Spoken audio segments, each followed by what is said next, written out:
할렐루야.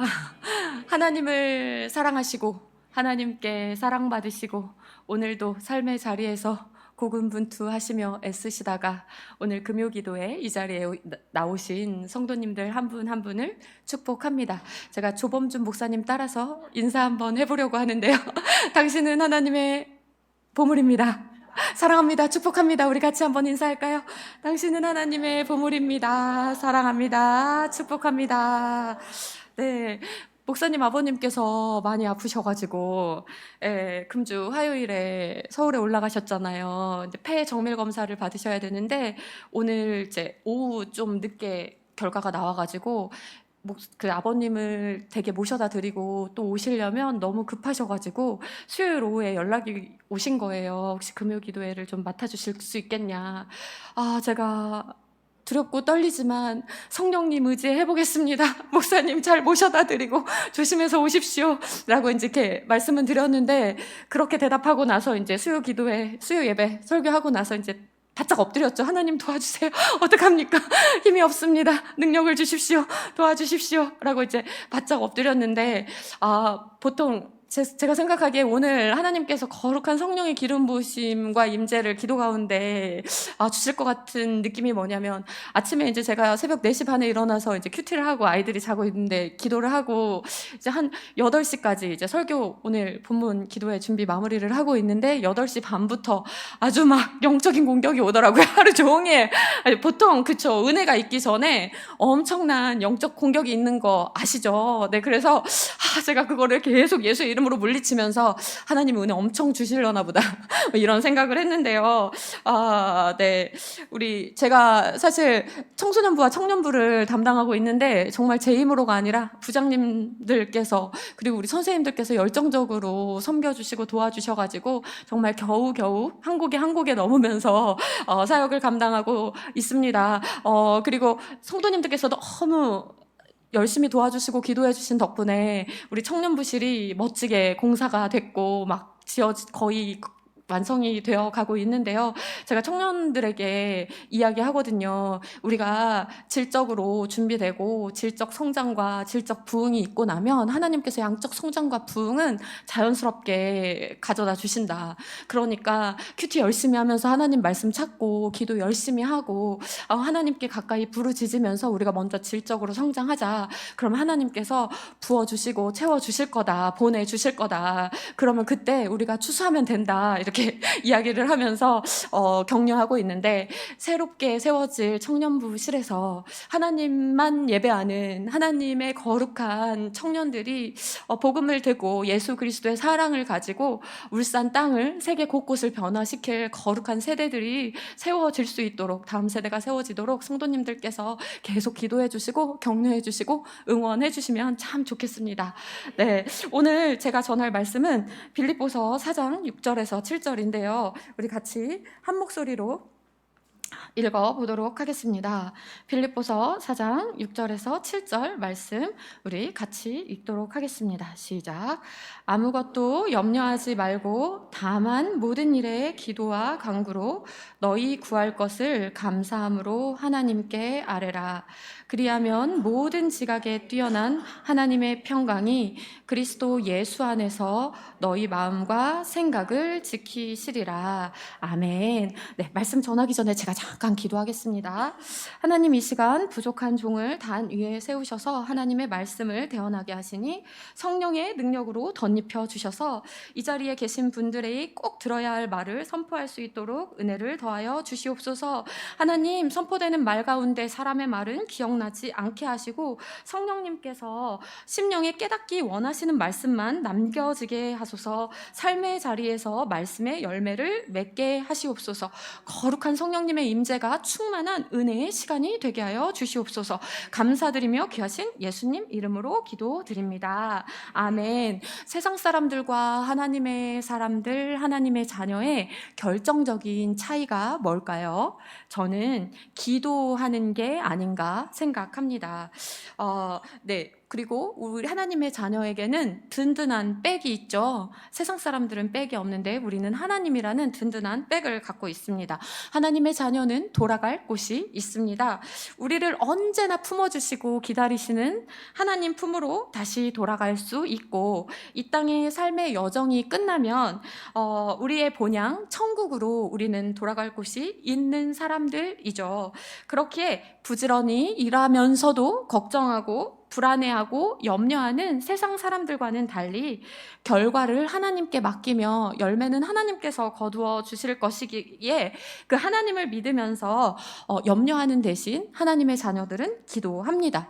기도는 나무의 뿌리와 같아서 기도하는 이의 인생과 방향을 결정합니다. 기도는 신앙인들의 영적 특권이고 영적인 무기입니다. 기도할 때 하나님은 성도에게 보호막을 쳐주시고 우리의 간구를 품으셔서 우리의 생각이나 계획보다 더 크고 놀라운 하나님의 일을 이루어 가십니다. 그렇다면 기도는 어떻게 해야 할까요? 우리 교회는 성가대는 없는데 교회 사역을 제가 예전에 했던 걸 떠올리면 성가대 연습을 하러 모였을 때 시간 없으니까 빨리 기도하고 시작하자, 이런 말을 많이 하고 종종 들었습니다. 또 교육부 행사를 하는데 이제 준비하는 팀들이 모여가지고 늦었으니까 빨리 기도하고 시작하자, 뭐 이런 얘기들을 하고 종종 그렇게 하는 모습을 보곤 했는데요. 기도는 사역을 잘 하기 위해서 그렇게 건성으로 하는 게 아닌데 해치우기 식으로 때우기 식으로 그렇게 기도하는 모습을 보게 됩니다. 기도는 의사소통인데 하나님과의 커뮤니케이션이잖아요. 근데 기도의 비밀을 잘 모르니까 잘못된 방식으로 기도를 생각하고 기도하는 거죠. 그렇다면 기도는 어떻게 해야 할까요? 오늘 빌립보서 4장 6절, 7절에서 우리가 그 비밀을, 해답을, 방법을 찾아보려고 하는데요. 함께 빌립보서 4장 6절을 다시 한번 읽어볼까요? 시작! 아무것도 염려하지 말고 모든 일에 기도와 간구로 너희 구할 것을 감사함으로 하나님께 아뢰라. 아멘. 기도를 4가지로 하라고 본문에 나와 있는데요. 먼저 첫 번째 기도, 두 번째 간구, 세 번째 구할 것, 그리고 4번째 감사함으로 이렇게 기도를 하라고 본문에서는 이야기하고 있습니다. 하나하나 살펴보면 먼저 기도는 특별한 시간을 구별해서 따로 떼어놓고 하나님께 아뢰는 것을 말합니다. 모든 것을 아시는 하나님 아버지를 높이고 경배하기 위해서 시간을 따로 떼어놓고 구별해서 기도하라는 것입니다. 그런 의미에서 이 피곤한 시간에 오늘 하루 종일 직장에서 힘드셨을 텐데 이 기도의 자리를 지키시는 성도님들, 황금 같은 주말을 앞두고 기도의 자리를 구별해서 따로 찬양팀으로 선 청년들, 너무 귀합니다. 하나님께서 특별한 시간, 장소를 정해두고 기도하면서 하나님과의 사귐의 시간을 갖는 여러분을 귀하게 보실 것입니다. 제가 한 25년 정도 사역을 했던 것 같은데 20년 이상 사역을 했는데 교회학교 사역을 보통 했는데 교회학교 사역을 하면서 제가 제일 고마운 사람이 누군지 아세요? 뭐 담임 목사님이나 부목사님들도 거의 비슷하실 것 같은데 함께 그 자리에 있어주는 사람입니다. 돈이 많은 성도도 아니고 아니면 말을 잘하고 칭찬해주는 성도도 아니고 묵묵히 뭐 새벽기도건 수요예배건 막 그 친구 어떤 애를 신방하러 가건 어떤 행사를 하건 그 자리를 함께 지켜주고 함께 해주는 사람이거든요. 사람도 그런데 하나님께서는 얼마나 더 그러실까 하고 생각해 봅니다. 수요 기도의 자리, 금요 기도의 자리, 그리고 주일 예배의 자리, 주일 오후의 예배의 자리, 그리고 새벽 예배의 자리, 피곤하지만 힘들지만 그 자리를 지키시려고 노력하시면서 그 자리를 지키시는 성도님, 하나님께서는 굉장히 귀히 여겨보시고 기억하시리라 믿습니다. 기도하고 그렇게 특별한 시간을 정해서 시간을 갖는 것은 정말 중요한 일입니다. 그런데 어떤 사람들이 그런 시간을 정해서 기도의 시간을 가질 수 있을까요? 그런 사람은 겸손한 사람, 그리고 자신의 약함을 인정하고 하나님의 크심을 아는 사람, 하나님의 주권과 통치를 인정하는 사람, 사람이 그렇게 할 수 있습니다. 어떤 성도님들이 그러더라고요. 새벽에 금요기도에 나와서 기도하는 건 그만큼 인생의 문제가 어려움이 많기 때문이라고, 그래서 그렇게라도 기도하니까 은혜라고 뭐 이렇게 얘기하시는 분도 계시더라고요. 그런데 새벽 기도회, 금요 기도회에 나와서 기도하는 분들이 갈 곳이 없어서, 시간이 많아서 그렇게 하시는 걸까요? 저는 그렇게 생각하지 않습니다. 예수님께서도 새벽 미명에 늘 하시던 대로 기도하셨잖아요. 그렇게 성경은 기록하는데 예수님이 하나님과 친하지 않아서 그렇게 기도하셨나요? 아니면 인간적인 문제나 고민이나 걱정이나 어려움이 그렇게 많아서 그렇게 하셨을까요? 아닙니다. 하나님의 주권을 인정하니까 기도를 해야 하나님의 뜻을 예수님이 바르게 깨닫고 자신이 하나님이 기뻐하시는 일을 할 수 있으니까 그렇게 따로 시간을 정해서 기도하셨던 것입니다. 따로 시간을 정해서 기도의 시간을 갖고 지키는 사람은 우선순위를 하나님께 둔 사람입니다. 세상을, 자신의 인생을 다스리시는 하나님의 전능하심과 신실하심을 인정하고 의지하기 때문에 그렇게 할 수 있는 것입니다. 사무엘상 2장 30절 하반절을 우리 같이 읽어볼까요? 준비 시작. 나를 존중히 여기는 자를 내가 존중히 여기고 나를 멸시하는 자를 내가 경멸하리라. 아멘. 하나님은 자신을 존중히 여기는 자를 존중하신다고 하십니다. 좋은 이와 교제하기 위해서 우리 약속을 잡고 시간을 비우죠. 그런데 하나님과 교제하고 사귐의 시간을 가지려고 노력하며 따로 시간을 내어두고 지키는 사람, 새벽을 깨우고 금요 기도회에 자리를 지키는 사람, 구별해서 기도의 시간을 갖는 사람을 하나님은 세상이 알지 못하는 놀라운 은총으로 채우십니다. 아멘. 네, 그리고 두 번째로 강구로 하라고 말씀하십니다. 강구라는 건 간절함으로 기도하라는 말입니다. 한국 아시다시피 1950년도에 전쟁 일어났죠. 전쟁 이후에 아프리카보다 못 사는 나라였다고 들었습니다. 그쵸? 그리고 1970년대 말까지만 해도 가을에 수확한 벼는 다 먹고 보리 수확 전인 5, 6월에 먹을 게 없어서 보릿고개가 있었다고 들었습니다. 한국이 또 배가 고파서 굶어 죽는 사람이 많은 가난한 나라였는데 70년대 말에 정책적으로 통일미를 연구해가지고 수확량을 늘리고 품종을 개발해서 보릿고개가 사라졌다고 들었거든요. 1988년에 한국에서 올림픽이 있었잖아요. 기억하시죠? 제가 초등학교 1학년 때였는데 홍보 영상을 보면 한강 주변 공원에서 왜 어린 소년이 모자 쓰고 굴렁쇠를 굴리는 장면이 나옵니다. 초록 잔디가 쭉 펼쳐져 있고. 그런데 이제 제가 서울에서 사역할 때 그때 이제 응원이나 행사, 경기 응원에 동원되었던 성도님들의 이야기를 들어보면 그때 이제 학창 시절이어서 동원이 됐는데 잔디가 일부 있고 다 페인트로 칠해졌다고 하더라고요. 초록색 페인트로, 연두색 페인트로. 그러니까 줌했을 때는 잔디가 그러니까 클로즈업 했을 때는, 줌인했을 때는 잔디가 보이는데 줌아웃 하면은 이제 멀어지니까 안 보이니까 다른 나라 사람들이 우리가 가난한 나라라는 거를 알면 안 되니까 페인트를 쭉 칠해가지고 그렇게 보여줬다고 하더라고요. 네, 그렇게 우리나라는 좀 풍족하지 않았고 알고 있으신 것처럼 그런 나라, 영토도 작은데 분단되어 있고 자원도 풍부하지 않습니다. 그렇기에 분단 이후에 한국교회 성도들은 하나님께 간절하게 구하고 매달렸죠. 열정이 있었죠. 새벽 기도가 있는 나라가 한국이 거의 유일하다고 하더라고요. 한국교회 성도들은 수요 예배로, 금요 기도회로 하나님께 집중하기 위해 간절함으로 함께 모여 예배하고 기도하는 시간을 가졌습니다.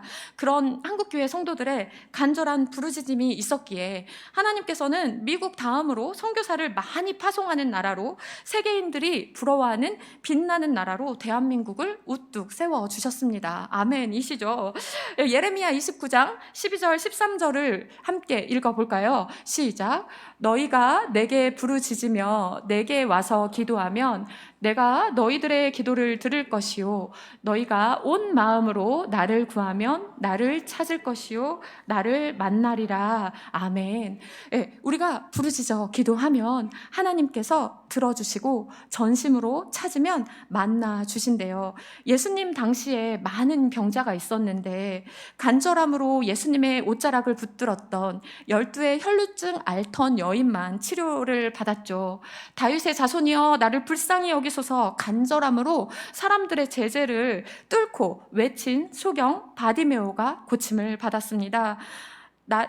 인생의 고난이나 어려운 문제로 인해 고민하며 심각하게 걱정할 힘으로 하나님께 간구하세요. 혼신의 힘을 다해서 온 마음을 다해서 간절하게 하나님께 아뢰세요. 그렇다면 무엇을 간절하게 아뢰야 할까요? 본문의 세 번째, 구할 것을 하나님께 아뢰라고 하십니다. 하나하나 구체적으로 세밀하게 구구절절 하나님께 아뢰라고 하십니다. 무소부재하시며 온 우주를 통치하시고 운행해 가시는 전능하신 하나님, 당신은 늘 선하시고 완전하시고 오르시니 하나님의 뜻이 하늘에서처럼 땅에서도 이루어지게 하소서. 제 삶에도 이루어지길 원합니다. 네, 아멘입니다. 아멘이죠. 너무 좋죠.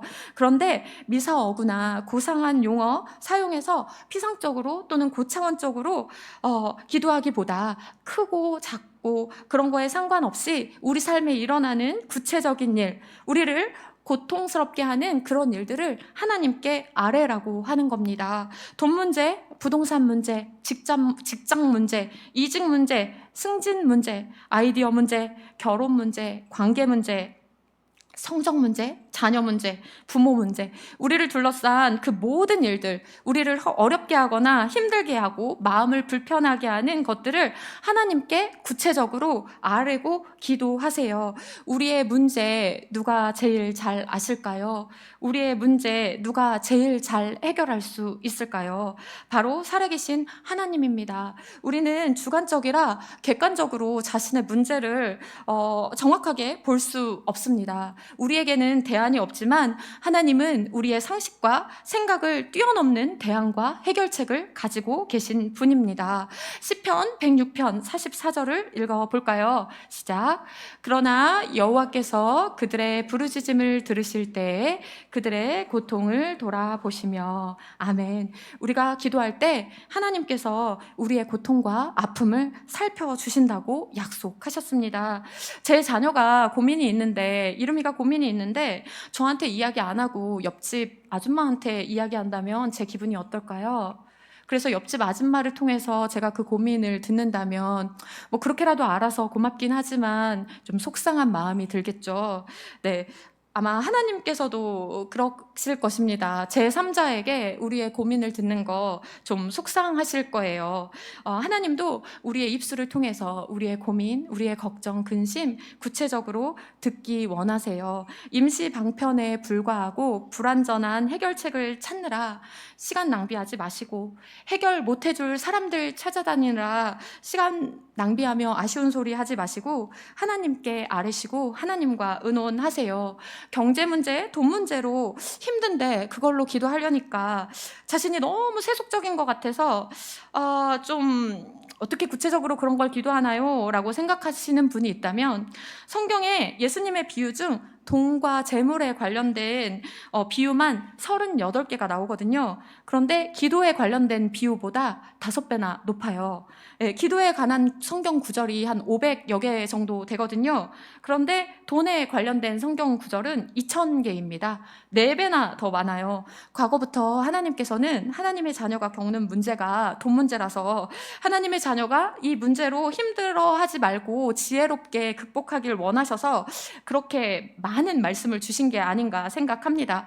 혹 하나님의 사역을 하다가 지쳐서 힘들어서 영적으로 고갈되는 듯 느껴지고 진실하게 사역하지 못하는 것 같아서 마음이 어려운 분이 있다면 진실되게 여러분의 마음과 그 이유를 하나님께 아뢰시고 하나님께서 불쌍히 여겨시고 성령의 능력으로 덧입혀 주셔서 성령의 힘과 능력으로 맡겨진 사역을 잘 감당하게 해달라고 구체적으로 기도하십시오. 여러분 앞에 놓인 어떤 문제라도 민망해하거나 혼자 끙끙대지 마시고 하나님 앞으로 가져오세요. 여러분의 소소한 일들을 다 아뢰세요. 하나님, 거래처 관계자를 만나야 되는데 무슨 말을 해야 할까요? 하나님, 고객을 어떻게 대해야 하나요? 하나님, 제 마음에 정말 안 드는 배우자에게 무슨 말을 하나요? 시시콜콜한 것들을 다 하나님께 아뢰세요. 저는 이름이 담비 학원 옮기는 문제도 이렇게 기도하는데, 하나님, 이 학원이 나아요? 저 학원이 나아요? 하나님, 저 선생님이 나을까요? 아니면 이 선생님이 괜찮을까요? 하나님, 제가 오늘 청소년을 만날 건데 무슨 말을 하죠? 하나님, 제 문자를 씹고 전화도 안 받고 2시간 전에 교회 온다고 약속했는데 전화 꺼놓은 이 청소년, 이 사랑스러운 청소년들에게 어떤 글을 보내서 연락하면 좋을까요? 하나님, 이걸 어쩌죠? 이 부분 어떻게 하면 좋죠? 이게 나을까요? 뭐라고 대답하죠? 그렇게 시시콜콜하게 하나님께 묻습니다. 그럼 정신적인 스트레스가 사라짐을 경험합니다.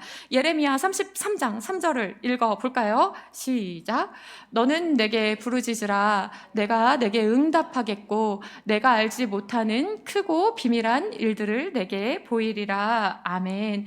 우리가 기도하면 하나님께서 응답하시고 크고 비밀한 하나님의 일을 우리에게 깨닫게 해주십니다. 마지막으로 감사함으로 하라고 하십니다.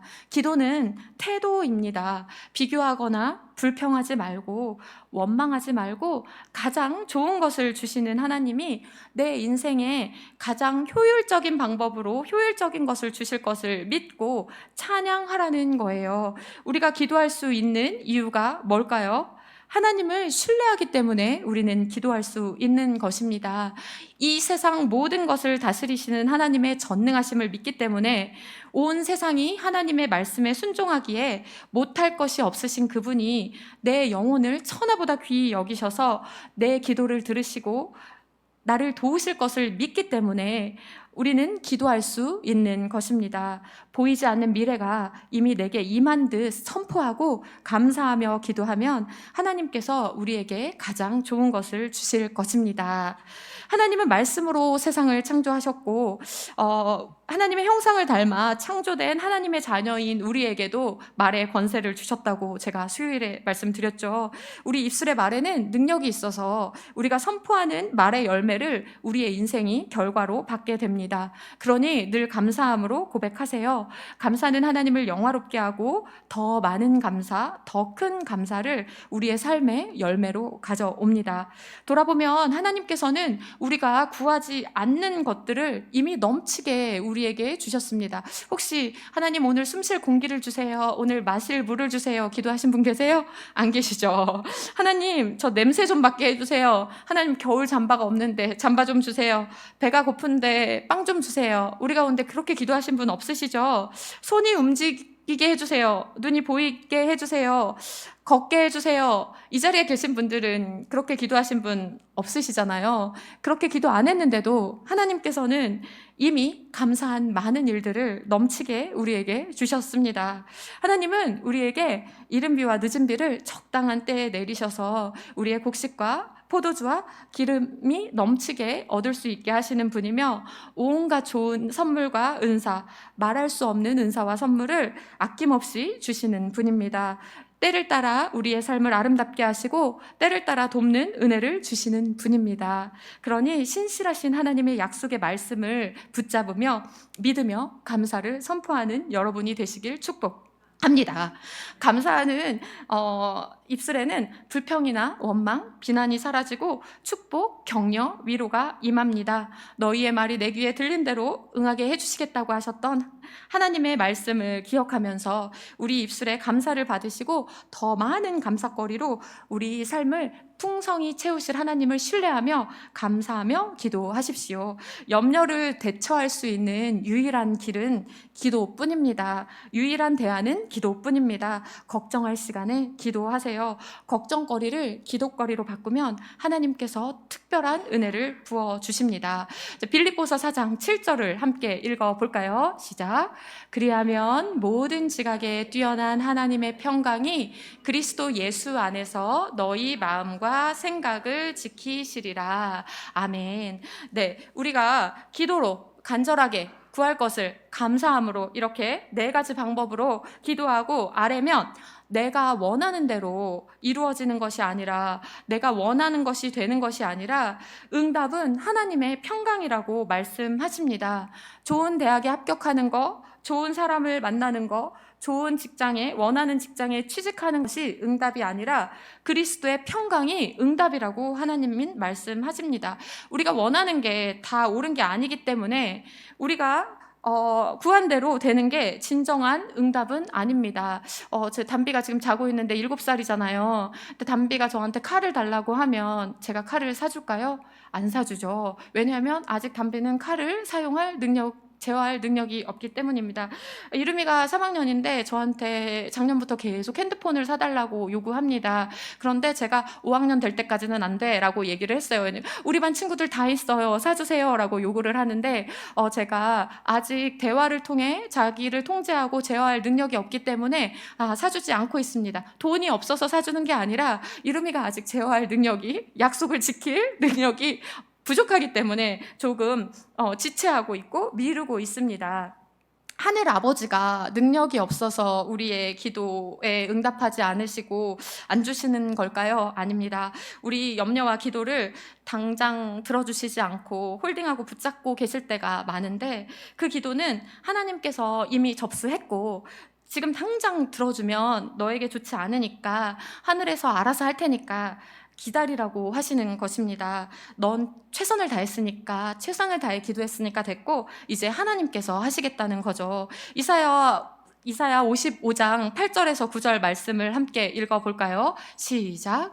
이는 내 생각이 너희 생각과 다르며 내 길은 너희의 길과 다름이니라. 여호와의 말씀이니라. 이는 하늘이 땅보다 높음같이 내 길은 너희의 길보다 높으며 내 생각은 너희의 생각보다 높음이니라. 아멘. 주님의 생각은 우리의 생각을 뛰어넘습니다. 그분의 계획은 우리의 계획보다, 우리의 생각보다 완전합니다. 우리는 3차원에 머물지만 그분은 온 우주를 초월해 계시며 우리의 상식과 한계를 뛰어넘는 대안을, 해결책을 가지신 분입니다. 하나님은 우리에게 가장 선한 것을 주시는 분입니다. 하나님의 수준은 우리의 수준과 차원이 다릅니다. 초등학교 1학년에게는 너무 어려운 수학 문제가 명문대에 다니는 대학생에게는 굉장히 쉬운 문제잖아요. 우리가 심각하게 힘들어하고 고민하는 문제는 하나님께는 너무 쉬운 문제입니다. 하나님은 우리가 상상도 못할 방법으로 우리의 문제와 어려움을 해결하시는 분입니다. 내 경험과 내 지식의 한계로 이해하려 하지 말고 하나님께 믿고 맡기면 하나님의 시간에 하나님께서 하십니다. 기도하면 하나님께서 지키십니다. 기도는 영혼의 통곡인데요. 용광로보다 더 뜨거운 사랑으로 우리를 품으시고 완전하신 길로 인도하시는 하나님께 여러분의 마음을 물같이 토해 놓으십시오. 그러면 하늘의 평강이 여러분에게 임할 것입니다.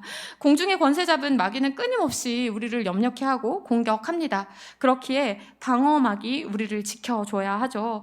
방어막은 예수 그리스도의 보혈과 예수 그리스도의 이름에 의지하는 기도입니다. 그래서 우리가 기도할 때마다 매번 마지막에 예수님의 이름으로 기도합니다. 그렇게 고백하잖아요. 우리가 기도하면 그리스도의 보혈이 우리 기도의 방어막이 되고 우리 삶의 방어막이 되고 그리스도의 평강이 우리를 지키십니다. 기도하면 그리스도의 평강이 우리 삶을 코팅하고 우리 인생을 승리로 이끌어 가십니다. 초대교회 성도들은 모여서 오직 기도하기를 힘쓰고 전념했죠. 그때 그것처럼 하나님께서는 우리가 기도하기를 원하십니다. 사도행전 2장에 보면 초대교회 성도들이 마음과 뜻과 힘을 다해 기도하기를 전념했을 때 하나님께서 성령님을 보내주셨고 성령님을 받자마자 그들은 놀라운 사역을 감당할 수 있었죠. 교회의 사역은 무릎으로 하는 것입니다. 기도하는 것은 시간 낭비처럼 느껴질 수 있지만 비효율적인 것처럼 보이는 그 기도가 가장 파워풀하고 힘 있는 것입니다. 교회는 민주적인 곳이 아니라 영적인 곳입니다. 회의하기보다 기도할 때 하나님의 기름 부으심이, 성령님의 능력이 우리의 사역을 주도해 가십니다. 참된 교회, 좋은 교회는 기도하는 교회니까 각 부서에서, 각 사랑방에서, 모임에서 흩어져서 거룩한 기도로 공동체를 세워가시고 기도의 동역자들로 세워지시길 간절히 축복합니다. 소망합니다. 매 순간 기도하세요. 아침에 잠자리에서 깨거나 밤에 잠자리에 들기 전에 산책하면서 걸으면서 출근길에 퇴근길에 일을 하면서 염려하기 전에 매 순간 기도하시면서 여러분에게 주어진 매일을, 올 한 해를, 그리고 평생을 일구어 가시는 세계비전교회 성도님들이 되시길 축복합니다. 선하신 하나님, 우리에게 가장 좋은 것을 주시는데 우리는 그 하나님께 시선을 고정하기보다 세상의 시선을 고정할 때가 굉장히 많죠. 하나님의 시선이 늘 우리를 향하듯 하나님, 우리의 시선도 하나님만 향하게 하여 주시옵소서. 세상을 바라보던 시선 이제 하나님께 향하고 하나님만 바라보며 하나님께 우리의 시선을 고정하게 하소서라는 마음으로 우리 시선 찬양하겠습니다.